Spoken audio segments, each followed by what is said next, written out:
ఈ రాష్ట్ర వ్యాప్తంగా ప్రజలందరూ గమనించారు. ఈ సైకో పాలనకి వ్యతిరేకంగా యువత ఒక భవిష్యత్తుని లక్ష్యంగా చేసుకొని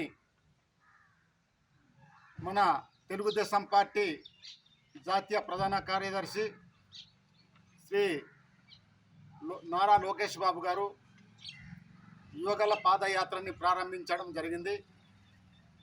మొదట్లో ఈ సైకో ప్రభుత్వం ఎన్నో ఆటంకాలు కలిగించారు.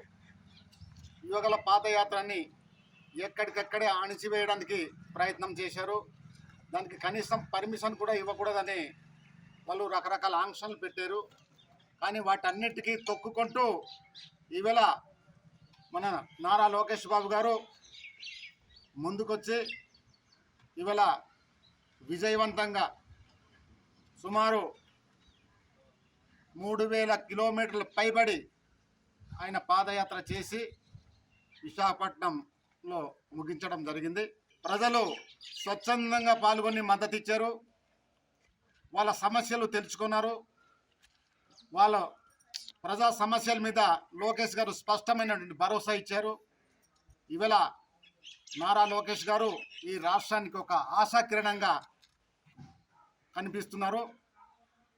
కాబట్టి ఆయన పాదయాత్ర విజయవంతమైనందుకు గాను రేపు భోగాపురంలో మహాసభ ఏర్పాటు చేయడం జరుగుతూ ఉంది. ఆ మహాసభకి జన సమీకరణలో భాగంగా ఇక్కడ అరకువేలి నియోజకవర్గానికి అబ్జర్వర్గా శ్రీ వాసంశెట్టి సత్య గారిని లోక్సభ పార్లమెంట్గా పోటీ చేశారు గతంలో 2009లో. ప్రస్తుతానికి సార్ బీసీసీఎల్ రాష్ట్ర ప్రధాన కార్యదర్శిగా పనిచేస్తున్నారు. ఆయన పర్యవేక్షణలో అరకువేలి నియోజకవర్గం నాయకులందరితో సమీకరించి చర్చించి ఏ మండలంలో ఎన్ని బళ్ళు ఎంతమంది జనాభా వస్తున్నారు అనేది పర్యవేక్షించడం జరిగింది. ఇప్పటి వరకు 480 వెహికల్స్, అది బొలేరోలు అవని, ఆటోలు అవని, జీప్లు అవని, కార్లు అవని, సుమారు 480 వెహికల్స్ 6 మండలాల నుంచి మరి బయలుదేరుతున్నాయి. ఈ 6 మండలాలు కూడా వంచంగిపుట్ట,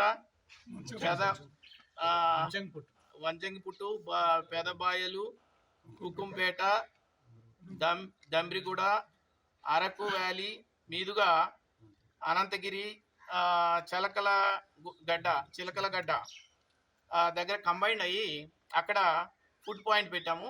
అక్కడ అన్ని వెహికల్స్ కూడా అక్కడికి వచ్చి మరి అక్కడ మరి లంచ్ చేసి అటు నుంచి మరి మనం సభా వేదిక వరకు మనం వెళ్ళడానికి ప్లాన్ చేశాము. అరకు నియోజకవర్గ ప్రజలందరికీ కూడా నా విన్నపము, నా విజ్ఞప్తి ఏంటంటే, ఇది